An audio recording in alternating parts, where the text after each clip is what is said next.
Yes. To carry fake news, no, they had our people. You know, I am giving you update, original receipt. Look, I am not mocking Akwa, and I have no personal neighbor Akwa. But I think for the sake of all one Anambra State, our people should stop being sentimental. The only place even no we problem with these people who are advocate say Akwa, we are winning. The Akwa has been released. Now these are the exact people. I keep repeating it. Exact people who keep coming after everything spirituality, saying that it doesn't exist simply because they want to discourage people from going to church. You know that? Now I don't know what Akwa is doing differently from even the pastors in the Eme. If not that, na Akwa, na Agwo, na Ekwensu, na Akwa Arose, na the pastor na Akpochukwu. Come to think of it, very expensive. It will cost you almost nothing to go to church. It will cost you almost nothing to go to church. This olive oil and holy water and the mother ego ne ka ele. Ego ne ka ele. Ofu ego akwa jiwe melu mmadu ofu okite. Ofu ego akwa jiwe melu mmadu okite. Nwere ike ibute pick up load of olive oil or owunu mmiri. Nwere ike 1 truckload of mmiri. So from ife ndị mmadụ na-adọka onwere onye kpọrọ Akwa asị, but for the sake of investigation ndozi obodo a na-eme, you people should go home and sleep. Nobody is victimizing him. It is going to be a free investigation.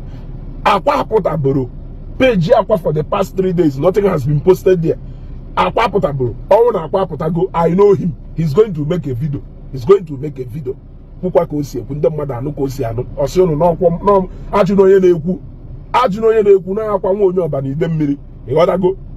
Na ha ncha niile agwaba naghị afụgo m ha ncha agwaba naghị akwa mmadụ ka ịbụ akwa there is no skeleton in your cupboard. Ọkwa ifụlụ ụnụ nya akwa gwowe oke ite ma ndị pastọ kpedewe ekpere, nya akwa gwowe oke ite ma olive oil si elezina, akwa gwowe oke ite ma holy water say elezina.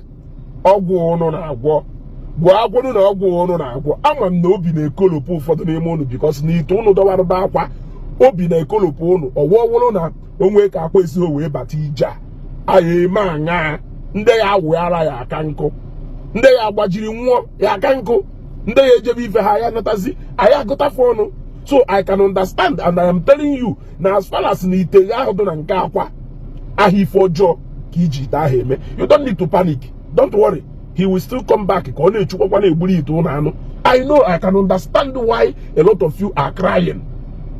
Emebughị eme nwoke ụkpọmba dike edena you are welcome back. More contact. Onye nke ahụ contact elu contact yana ibego na achụ ego everyday contact ya na-afịa n'ọnụ. Ama no contact ya na-afịa n'ọnụ onya ka ọ yawo ife 50 million pụta isolve ya ka ife 50 million pụta ije yogarịba ndị contact ego onya ka ije nwe contact. Everyday contact, more contact, people contact ya na-afịa. It will make me to ask myself, na that those contact abụrụ mmadụ ka ha wụ. When are you going to be somebody's contact? You gotta go. So hey man, ka asi no nwere onye ya na ibe na-eso okwu. Hell no. Onweho. The truth is that Akwa Potaboro, but ọ bụrụ na Akwa pụta, we wish him well. Yes. Emoji jewe abụrụ persecution or anything. It is just because na for ndị na-asị na ọwụ na gọọmenti ma na akaghị arrest Akwa, na akaghị make Akwa wụ the first native doctor. On the contrary, I believe him. Let me tell you, Akwa is the beginning and the end of Okite na Igbo. Nya bidorie o end ya ye o mawulu onwe. So it is very essential na investigation bidoro n'ebe ọnọ, because no so no onye introduce ye ko we wike kọwalụ ndị uwe ojii na ndị gọọmenti na ife a na-alụ na eke esi eme nke ahụ nke onye otro difficult. I can see why you are against the past ide ekpere mmadụ ekpere for prosperity. You are against the past ide ekpere mmadụ ekpere for healing. You are against all those things, but you are supporting Okite. You are supporting Igbo Bisiato. If you are not supporting it, I don't know why he Jakupu Sisi na kutuana arrest Akwa na sleepless night. Why you je sleepless night? No na gonna akwe business unu nwelu. All na gonna akwe business unu nwelu. Keri phone na sleepless night. You should be happy that government for once a week go up. Yes, they said pastor Baine, bangam, bishop Baine, bangam, what be Baine, bangam, onwe solo nso. Onwe solo nso. Ometu onye ihu, ometu onye ana. Na Akwa would the first to be arrested, or if one day jekutu suno ha, or if one day bulebu, or if one day sees the properties ha. Keka Akwa was the first person. He was just arrested based on the evidence said though, and the Ndedi na nonu yebido je delete seven ko na Facebook. Ndo tu eke hit. Ndile ha na agbakarezo. Ndile ha na agbakarezo. Ama nonu yeje delete seven video no. But nde mmadu ejide na video bia kowa government choro imu ife ita na aru. Onwekwala amagom mmadu na ejide fancha ni enwechala odo ogwu be ha. Haja ni enwechala odo ogwu n'ebe ha bi. Ọbụrụ mmadụ na agwọrọ fọgwụ a onwere nke ịfụrụ ọ pụtara ọwụla ọta chaplet do na Virgin Mary do na Bible do na onwere nke ịfụrụ ọ holy water onwere nke ịfụrụ even you dey feel me. So arrest Akwa na-enye sleepless night, whereas this is what to you have been fighting.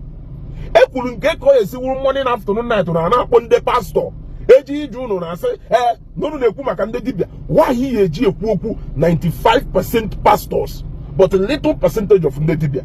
Now arrest go a dibia, meaning na government to do serious to work instead of you to encourage them for the work they have done, and why urging them to do more and extend their hand into other places which they have already done by a call number or go to a pastor or arrest. Go. So, after me if arrest Akwa na ebere na panic na ebugari fake news. Don't worry. Akwa eje bata chukwu Akwa Okite na onu ife Okite ahụ na-ekwu ezigbo ife. Mana onu ife Okite ahụ na-ekwu waji ife.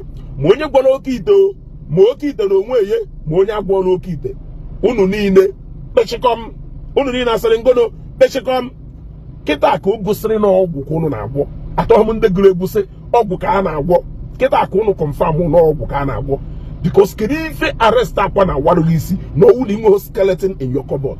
If you don't have any personal business with Akwa, why is it that you cannot allow government to do their work? Do their work.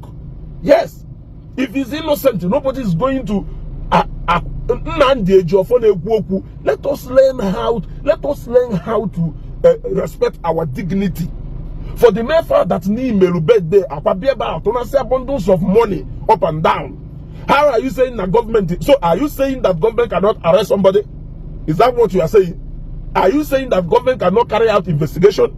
Is that what you are saying? Is that what you are saying?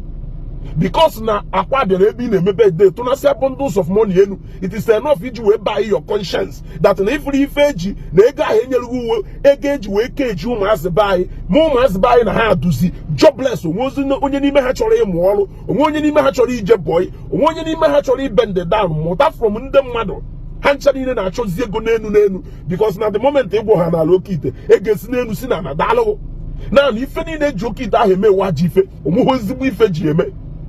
Because onye na-azụ afịa mana ọkpọwara afịa mmadụ n'idiri. Kedu ife ọ na-eji akwọlite ka afịa wee gaba? I'm asking you. Yes, if onye a nidiri wotata ụlọ okpe ekpere jewala onwe ya ọrụ because no mana afịa ọkpọwa na shop ya wa afịa mmadụ nwere. Yes, ọ mana afịa ọkpọwa na shop ya wa afịa ụwa na-acha shop.